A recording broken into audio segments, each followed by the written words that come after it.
Ephesians 6:11. Put on the whole armor of God, that ye may be able to stand. Ojena mwa batago de zinula. Oye mi yenju na ya.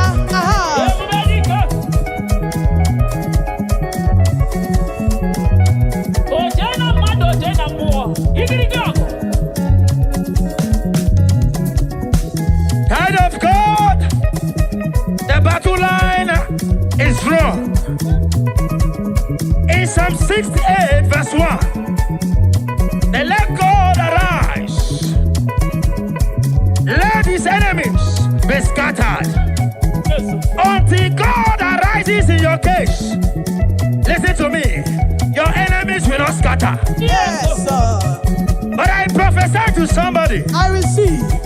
the God of all flesh, the King of kings, the Lion of Judah, the man in battle, listen to me, is rising for your cause right now. Amen. In the name of Jesus. Amen. Oh. Let God arise and let your enemies be scattered. Yes.